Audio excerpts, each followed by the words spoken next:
Good morning. So really thrilled. I've got Rachael Brown joining me this morning. Rachael, thank you very much for giving up your time to do this.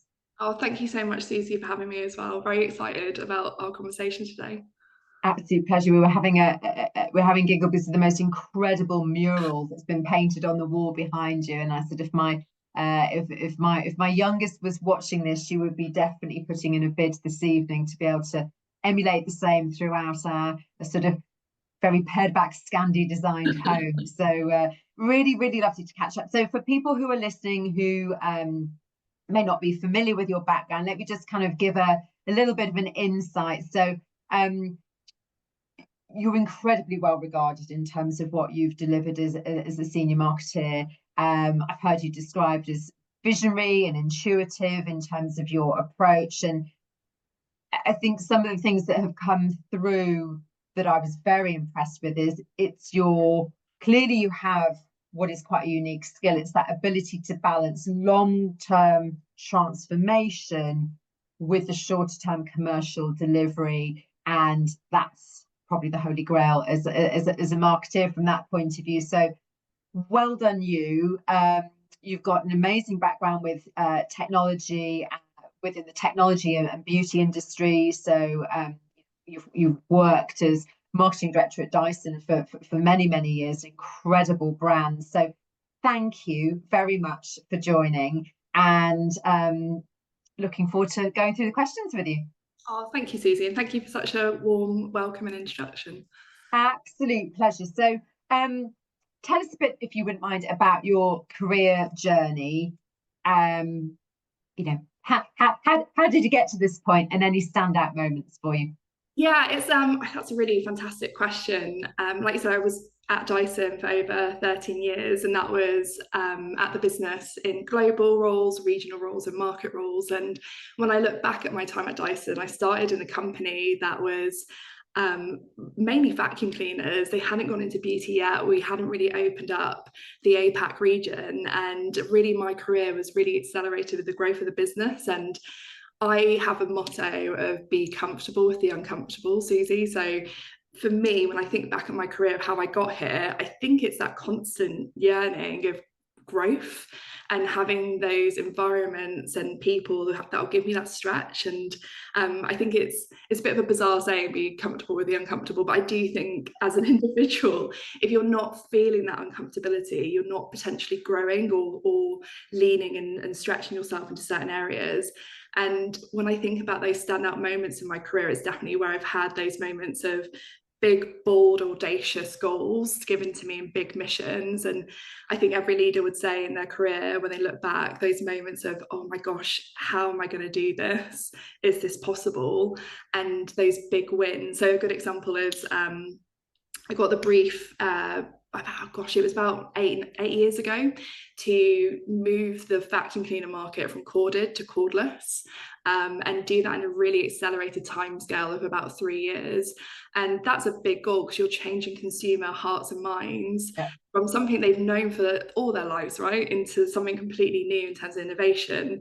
And actually being part of a team and leading that in terms of quadrupling household penetration in that space was that moment where I look back and I go, that was really uncomfortable to do, but I learned so much in that space. And what a fantastic win as well that I had in terms of my career. Another area would probably be working in different cultures. So I spent time in Hong Kong, in Seoul. Again, that was me going, you know what, I want to try different cultures. I want to live in different countries and experience that, not from just a work life, but from a personal life. And I learned so much in those moments. Again, really daunting, being in environments where you don't speak the language, you don't know the work culture and how to navigate that. You've got new customers, understanding new competitors, retailers. And actually for me, that's really honed my leadership style, in terms of really having an appreciation of different people's approaches, their different cultures, testing my unconscious biases as well. So those would probably be the moments that I think really define my career. But it's definitely those moments of feeling uncomfortable, leaning into that uncomfortability, and saying yes to big missions and big audacious goals.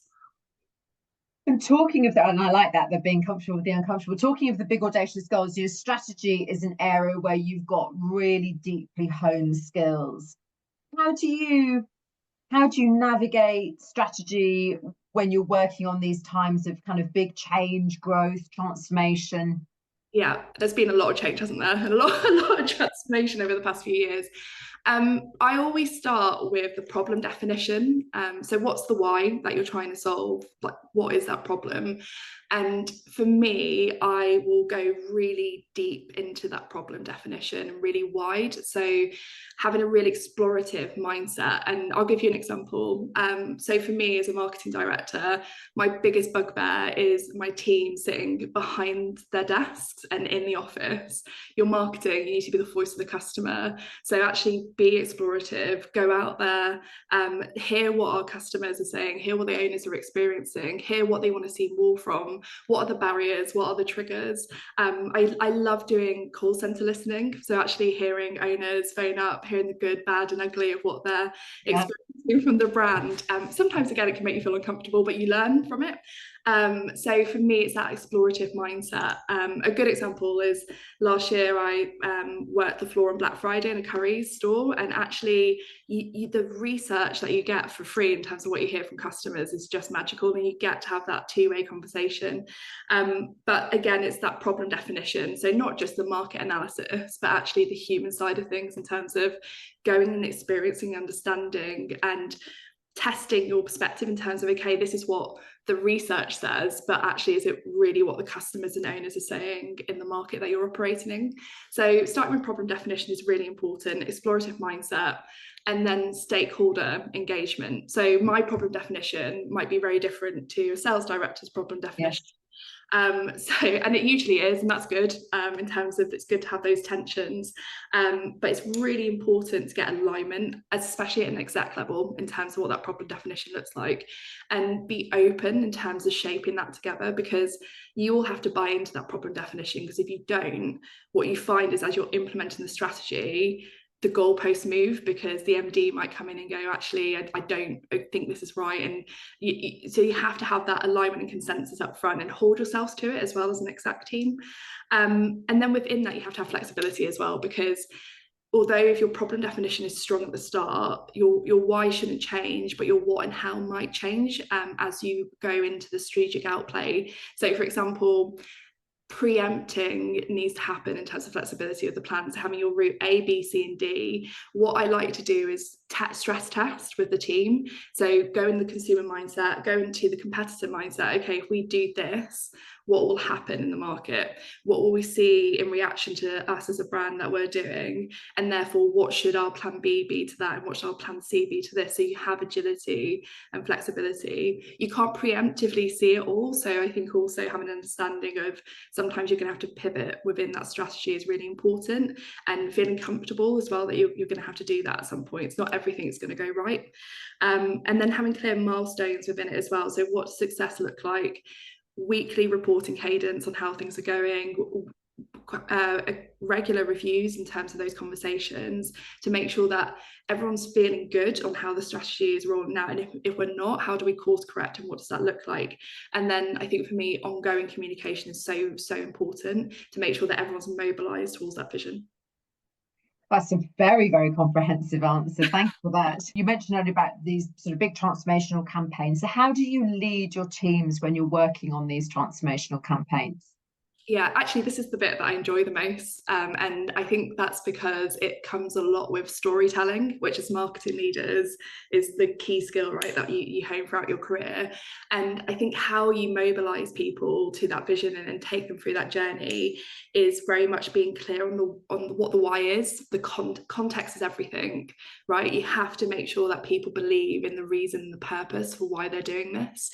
And for me, how I approach that is I have my story. So I have my 5-minute pitch in my head. So if I was pitching to the founder of the business all the way through to if I was pitching to someone in the field team, what's that 5-minute pitch? And if you can't explain why you're doing something in 5 minutes, then there's probably that's probably red flags in terms of like maybe you haven't defined what you're doing correctly, and it's not the story isn't there. So for me, I start with that 5-minute pitch, and then I tailor it to the different teams, different audiences.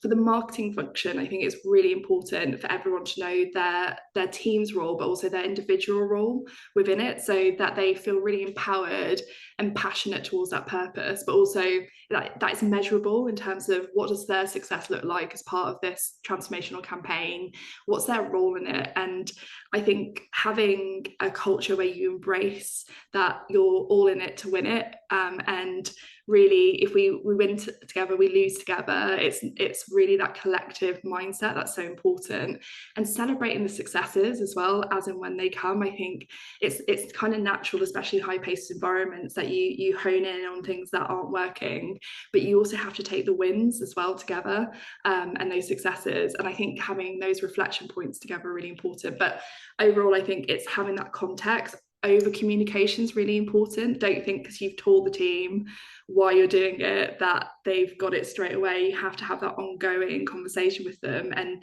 keep them involved in the story and the chapters as you're going through them, and think about those communication points as well as a leader in terms of what does that look like. Is it weekly team meetings? Is it stand-ups? Is it those monthly, quarterly cadences? And how do you keep the team inspired in those moments and celebrate the wins to keep momentum going? You clearly, listening to you talk on that, you clearly get a great amount of satisfaction from doing these team leadership roles. So I can see why your teams enjoy working with you. You touched there in terms of kind of juggling priorities. What do you think will be some of the key priorities for senior marketing leaders over the next 12, 18 months or so? There's so many, isn't there? I think naturally your mind goes to digital transformation, adoption of AI, talent management, but actually step back again, thinking about the why that some leaders are going to have on the table at the moment and key problem to solve. I think what we're seeing a lot across all industries, and when I speak to other marketing leaders, it's something, and managing directors, this comes up a lot, is because of the market context that we're in at the moment in terms of highly competitive consumer mindset of good enough, so willing to compromise on the brands because of price and cost of living crisis, share of wallet challenges. There's been an ongoing piece of companies having to pull the promo lever a lot, and I think, Suzie, you probably saw it. I've never seen so many premium brands promote over Black Friday. It was brilliant for me as a customer, but actually for businesses, it's brand erosive, especially for those prestige brands. It's not that profitable in terms of the margins that you're giving away to buy the customer in, and it damages your price elasticity. It's not a long-term tenable strategy for brands. So I think a lot of brands now are going, okay, how do we build in foundations going into the next couple of years to really build back equity? And I think a big important conversation that leaders have to have is how to bring the voice of the customer and the owner back into the room and look at levers outside of promotion to drive their growth back into their business. And that will take time. I think you have to rebalance your cost of acquisition levers. You can't just turn off promo like that and expect sales to keep coming in. You have to rebalance across those different levers. And I think a space that I think leaders should be thinking of as a priority is retail media is a massive growth area. And a lot of retailers now are looking at how they commoditize what their offering is, but also from a customer perspective and from a brand perspective, there's opportunity there working with retailers to bring more connected journeys, find efficiencies with marketing budgets and retail media budgets to bring that connected customer journey to life and move towards more omni-channel, work with retailers who are succeeding in that space on loyalty programs. There's some really great ones out there. So like Space NK, you've got an amazing loyalty program. I always use those guys as best in class. And really, again, for me, it's bring the customer back into the room, rebalance those cost of acquisition levers, but look at areas where there's high growth and where you need to lean in. And retail media is definitely that space. I think it's $140 billion valued globally at the moment. It's in plus 23% growth. It's not going anywhere. And especially in a cookieless environment where you need customer data, retailers, for a brand perspective, you're going to have to partner with them a lot more to be able to bring that customer centricity back into the business. So that's probably where I say a priority is, in terms of looking at how to reduce reliance on promotion, rebuild brand equity back in, and build that longer term tenable growth, but doing that by having customer centricity in approach. Thank you very much for that. Now thinking about advice that you would give to someone who is setting their sights on that next move up, whether that, kind of making that, how do you make that move from head of up to a director role? What guidance would you share? Yeah, I love this question. Do you know what the best piece of advice that I got given when I became marketing director was? The way you've grown your career won't be the way you grow your career moving forward. And at the time, I've got to be honest with you, Suzie, I sat there and go, well, I've done really well. I managed to get here by doing the things I've done. So surely that's going to progress me and move me forward and make me succeed in my role. And actually, my biggest learning was it's true. You grow your career to a leadership position mainly on your technical proficiencies.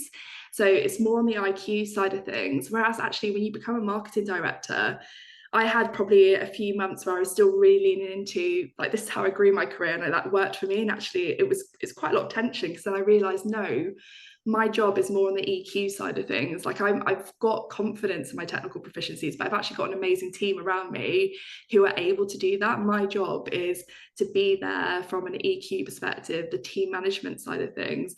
And I think the biggest piece for me was moving from functional to business leadership. So although you've got marketing in your title, marketing director, actually your role is to drive the business forward.